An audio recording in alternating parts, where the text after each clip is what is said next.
Zoots was able to come from Geffen and say, are you interested in signing this band that I've just signed called Guns N' Roses? And at the time I wasn't. He came back a second time and asked me, by which time I'd done some research. And Zoots is a dear friend of mine, and I sat him down and I said, you're out of your ever-loving fucking mind. This band is going to be the end of your career. You know, everything I've heard about them is that they are completely off the charts with their behavior and their indulgences, and you'll never get anything done with them, and they will just be a fucking nightmare for you. And you're saying that as someone who managed Motley Crue or worked with Motley Crue? I didn't manage Motley Crue. No, that's why I changed my phrasing. But like knowing Motley Crue, I mean, were they more so than Motley in your eyes? Oh, absolutely. Frank, Nicky Six, is very much of the Gene Simmons mold. Very ambitious and a very smart marketeer. Guns N' Roses were attitude unconfined. And Zoots actually came back a third time and said, look, you're right. I have been told by Rosenblatt that he's not going to record an album with this band unless they get management. I can't get anybody to manage them. At the very least, will you pretend to manage them? And I looked at Zooty and I said, Zooty, I can't pretend to do fucking anything, but I will go and talk to them and see, you know. And it started from there, you know, and I started to fall in love with the entity. And, you know, Izzy and Slash I found very engaging. And the fact that they were impossible was also irresistible. You know, from a calculating point of view, I looked at it and I went, well, I can't make the situation any worse than it is. So if I improve the situation, then people are going to consider I've got some chops. So on that side of it, it's not a bad thing to consider. On the other side, it's going to take an awful lot of time, and I've just gotten Great White re-signed, and I don't want to take anything away from my concentration on getting that to where it should be. It's a ridiculous thing to take on, and I've just had my first child, and I need to be very smart about what I'm doing, but there was something irresistible about them. I like that. That's a quotable. So what was your first interaction officially with them? Or was it with the management? Was it with a certain specific members? It was. I love the laugh track. Love it, Mitch. The management that they had at the time, Arnold Stiefel and Randy Phillips, were desperately trying to offload them and get away from them as fast as possible.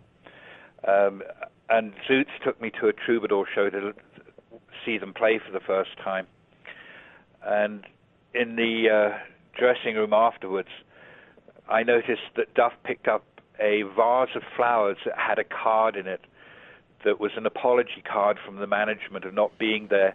And then he winged it right across the room into a waste paper basket on the other side of the room.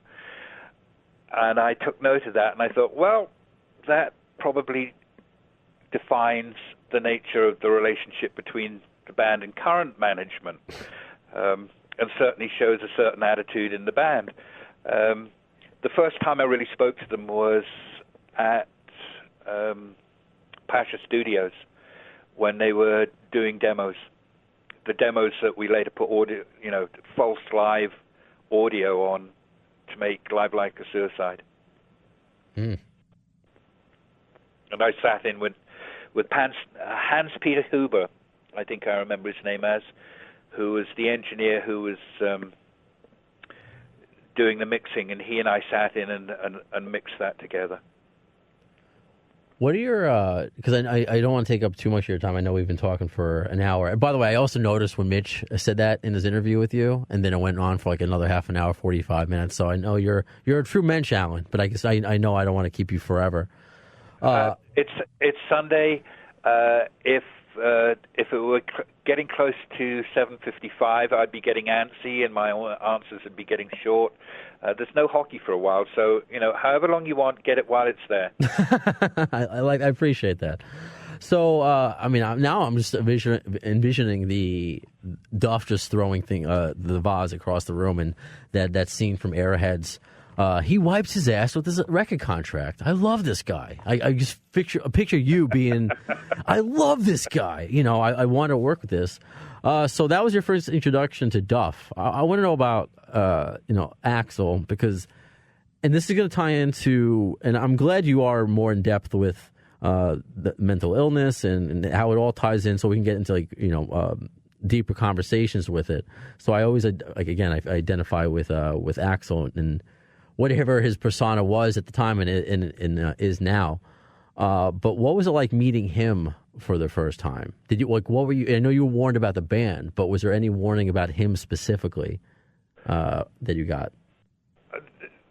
Superficially and initially, I thought he'd be the least of my problems because he presented in a very reserved and very polite manner. Whereas when I went to my first band meeting, only Izzy and Slash were there, and Izzy nodded out at the table, which left me and Slash. And Duff was a raging alcoholic, and Stephen was an alcoholic. I thought Axl was going to be the least of my problems. That the behavior and the indulgence of the others was going to be far more significant to deal with. Then, what were some of the best memories of starting? I mean, getting past all of the, you just had your kid and the stress of it. Like, when did it, I guess, click? Be like, you know what? Maybe I do have something here, and I'm not just taking a chance. Like, I have nothing to lose if I, improve this band by 5%. I am a winner. But was there a moment where it clicked for you, perhaps at the beginning, that you can reflect on a positive moment? I thought we made a really good record. Watching Thompson and Barbiero mix manually instead of using an automated board was magical. They were in a form of dance. It was wonderful to watch two people connect to making rock and roll in such a physical way instead of just sitting there and, programming a fader. They did everything manually, and that was tremendous. But to be perfectly honest, Brandon, once the record was made, I knew that we were going to have a nightmare of a time getting any AOR radio play. My viewpoint on this is I'm going to have to go through England, and we're going to have to go through touring. And good luck keeping this band touring.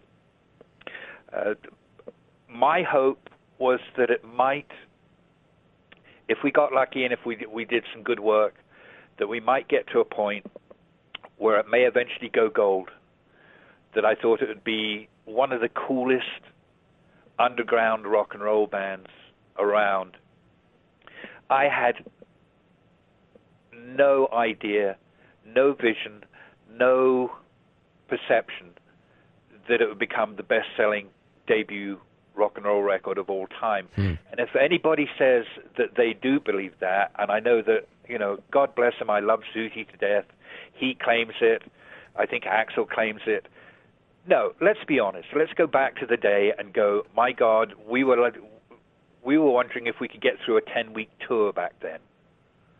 The odds were that when we went out with the Cult, that they had come back with their tails between their legs looking for their dealers within about 10 days.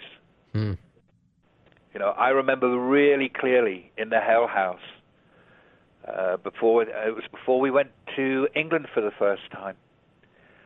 And I was on one side of the room and the entire band were on the other side of the room around a really ratty, disgusting, stinking couch. And I was explaining to them what to expect in travel and circumstance when we went over there. And one of them looked at me and said, Niv, do you think we can do this?